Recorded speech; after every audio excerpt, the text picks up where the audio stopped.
Hi there, my name is Blakely from the Pineside Home, where we talk about intentional homemaking and slow living in every season of life. Right now, that season of life for me looks like being a wife and a mom to one baby who is coming up on his first birthday in just a couple months. And so what I want to share with you today is what I wish I knew about baby essentials way back when I was pregnant with him. We're just now in that season where we've got it figured out. We've got our routines pretty much in place and we figured out what we like and what we don't like, but we're still in the thick of the season where I feel like I can talk about it openly and honest with you about our experience. When you are a new mom or you're expecting, you know that one of the most exciting things that you get to do is put together your registry for the first time.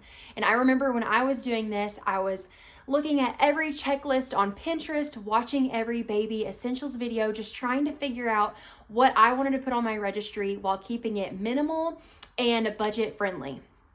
And what I found along the way is that someone else's checklist is not going to work perfectly for you because someone else's essentials are just a picture of what their daily rhythms and routines look like. And I wish that I could go back and tell myself when I was building that registry to think more about what my gut was telling me about all these different categories like feeding and sleeping and playing versus just throwing on a bunch of items that other people recommended to me without thinking how I would use them in our day-to-day life. So today I want to share with you some of those categories and hopefully inspire you to think about what you're going to do with those things when you're a mom and living it out yourself. Versus just copying, pasting someone else's registry. Today, the categories we're going to talk about are feeding, sleeping, diapering, play, and we'll call it outings when you go out with the baby. So first up, let's talk about feeding. And what I expected with feeding is what everyone else does, right? You need your bassinet, you need your crib, you're gonna swaddle the baby up and lay them down and they're just gonna go to sleep perfectly. And I found that my baby was not just going to go to sleep perfectly in the bassinet or the crib. And this is probably the area that I prepared for the least. I just thought that my baby would sleep. And I was really surprised and worried when my baby didn't sleep. He didn't want to sleep in his crib. He didn't want to be away from me. And that ended up with a lot of sleepless nights trying to nurse him, burp him, wrap him back up, lay him back down in the bassinet just for him to wake up again 20 minutes later. And if you are an experienced mom, you know that those nights are hard, that you are exhausted, and sometimes you want to bring that baby into bed with you and you don't do it safely.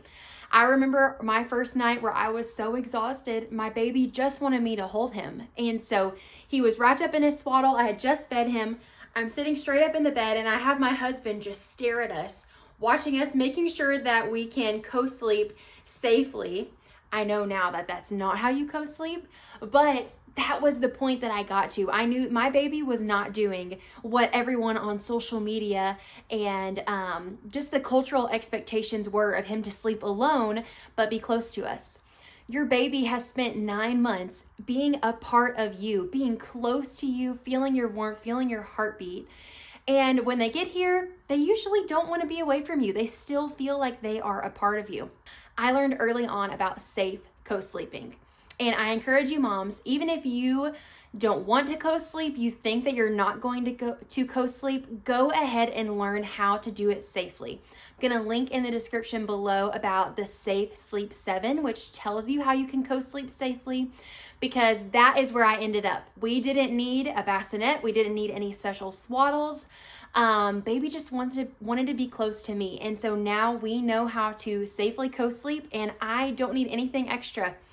If I could go back on my registry, there wouldn't have been anything for sleeping because baby just needs me. He needs to be nursed. He is dressed lightly and he's in bed with us. And so we learned how to safely do that and it has changed our lives for the better. I will never go back because co-sleeping has given me and my baby more and better sleep. My challenge for you moms is to ask yourself, what is my gut telling me about baby sleep? Do I want to make sure that baby is sleeping independently? Would I give co-sleeping a try? What does your mom intuition tell you before you go to all those other voices from social media, societal norms. What do you naturally lean towards? Think about what your rhythms and routines might be when your baby gets here. The second category I want to talk to you guys about is diapering. I knew early on that I wanted to cloth diaper.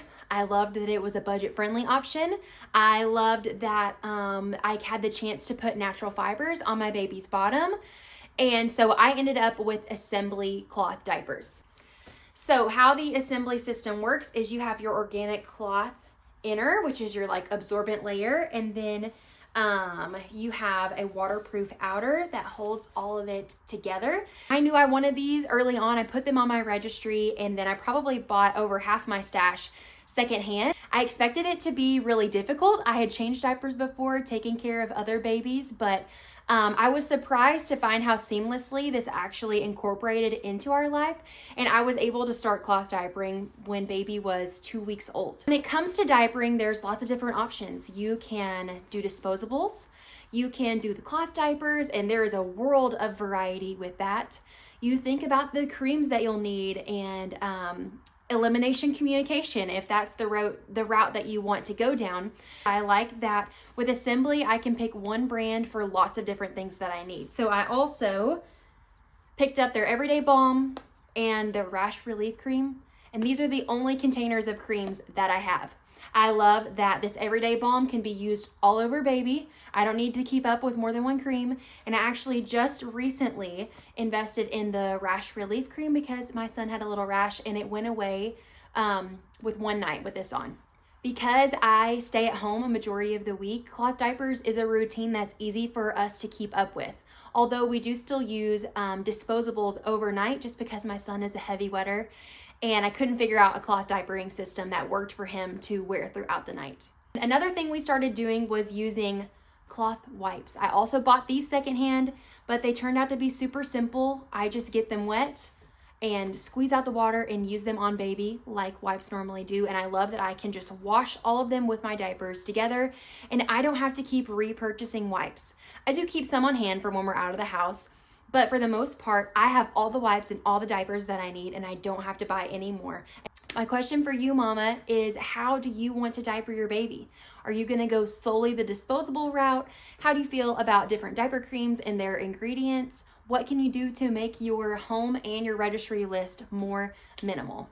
Another great product that we used that we ran out of early on was the Primally Pure Baby Balm. This can be used as a diaper balm, or I even used it on cradle cap. I love when a baby balm can be used all over. It's not just for diapering. That way I only have to carry around one product, and I know that it's safe for their entire body. So I would also really recommend that one, although I don't have it on hand right now. So the third category that I want us to talk about today is feeding. Really, there's only two options for this. You can breastfeed or you can formula feed. And for me, I knew that I wanted to breastfeed early on, but I had no experience with this whatsoever. No one in my family who had breastfed, no close friends who I could ask those questions to, and so I went in totally blind. A lot of the pressure from social media about breastfeeding was not only actually breastfeeding your child, but also keeping up with this pumping schedule. And so that's kind of what I had in mind when I was having my son.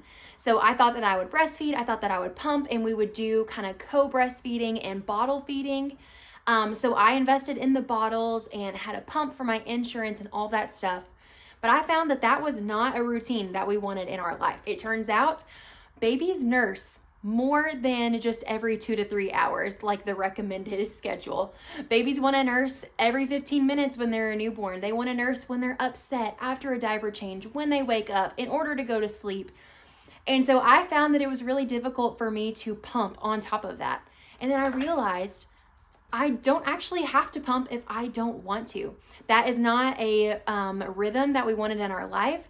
I ended up spending 24/7 with my baby anyway, and I loved that. And I wish that I would have thought about what that would look like early on instead of worrying about my life looking like everyone else's on social media.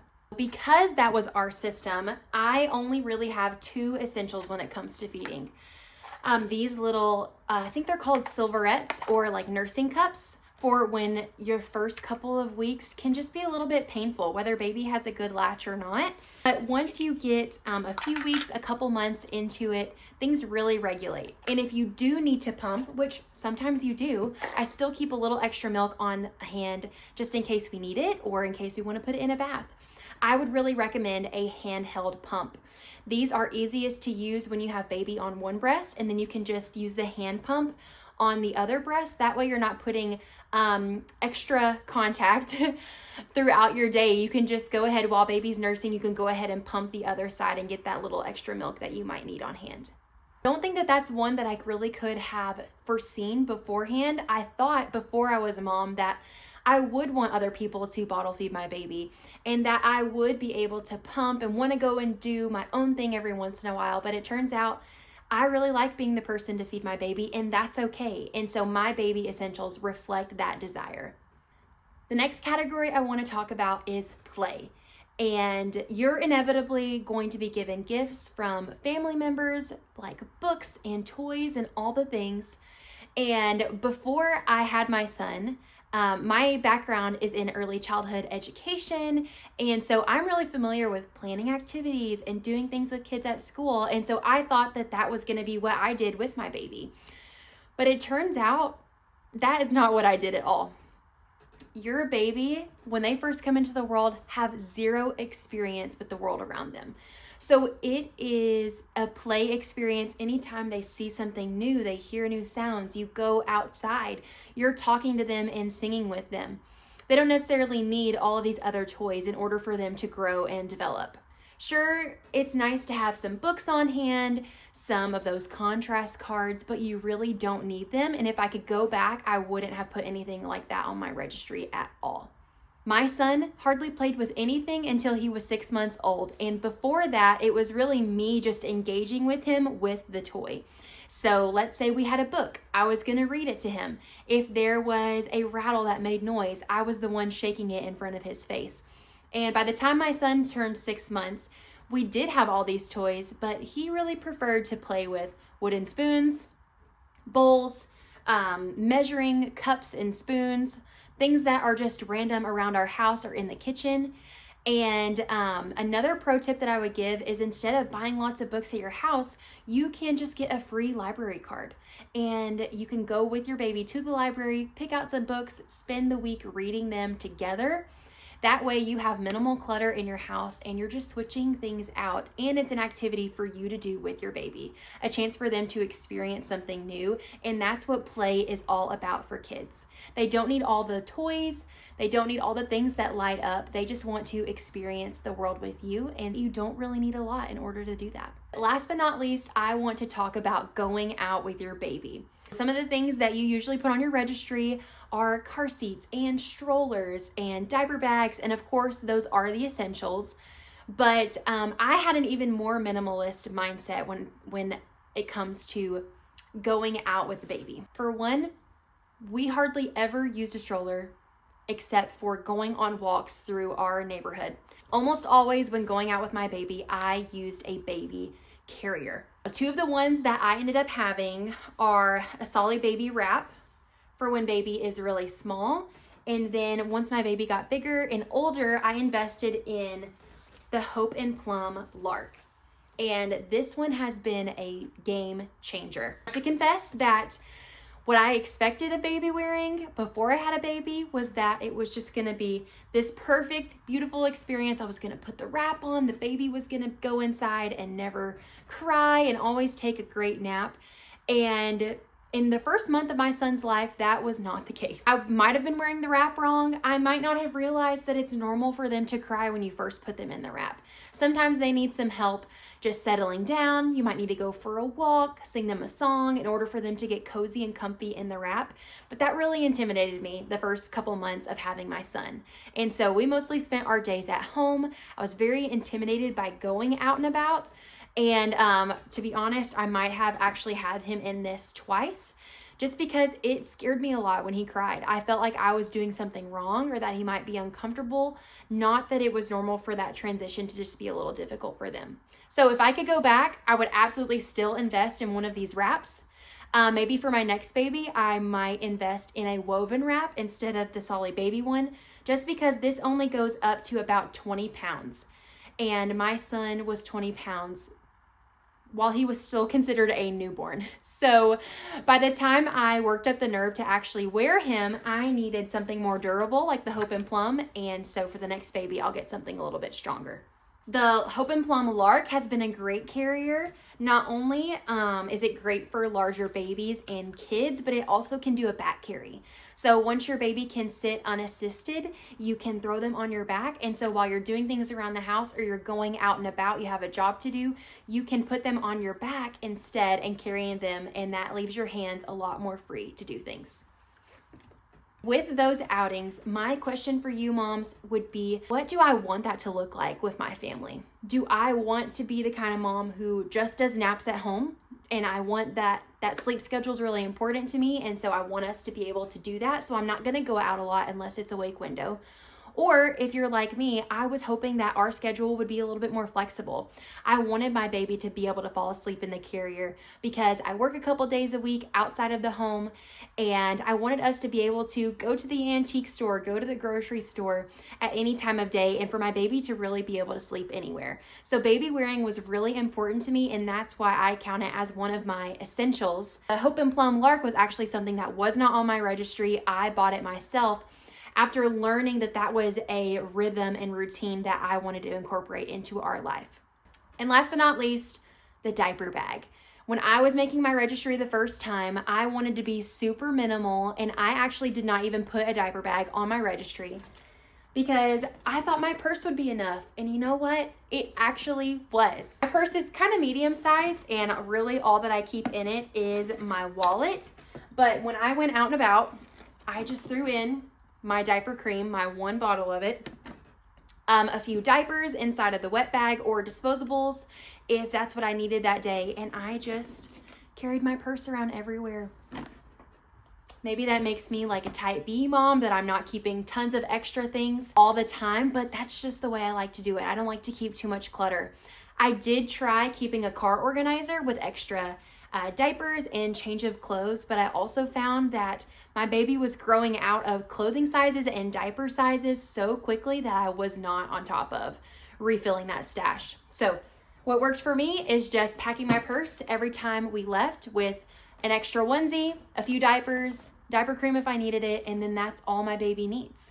If you are in a season like me with a young baby, or you're an expecting mom trying to put your registry together for the first time, I encourage you to change your mindset on some of these things. Start thinking about what kind of mom you want to be, what kind of life you guys want to have. For me, that was intentionality, slow living. I really wanted to follow my mom's intuition, my gut feeling about things, and do just what felt natural to me.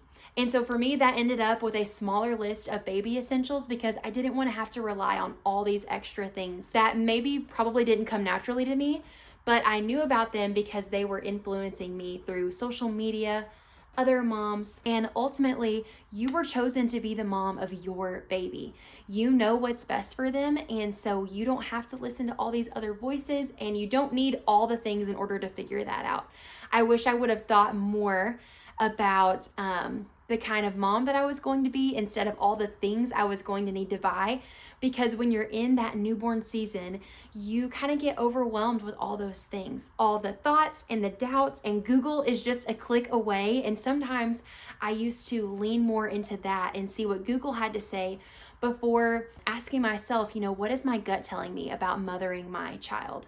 These essentials that I shared with you today are ultimately a product of that, of learning that I wanted to exclusively breastfeed, wanted to co-sleep, keep my baby close, be able to wear my baby, and just kind of go about our daily lives together, not be too child-centered of a life, but also be able to comfortably bring my baby with me wherever I went. And so that's where we ended up, and these essentials have gotten us from the newborn stage and will get us to baby's first birthday. And I know that they're what I will be keeping around for baby number 2. So I hope you enjoyed this video. I will be sure to link everything that I talked about in the description box below. And I'm so excited for you mamas who are thinking about all these things, all of your routines and rhythms to do with your new baby. I wish you the best of luck.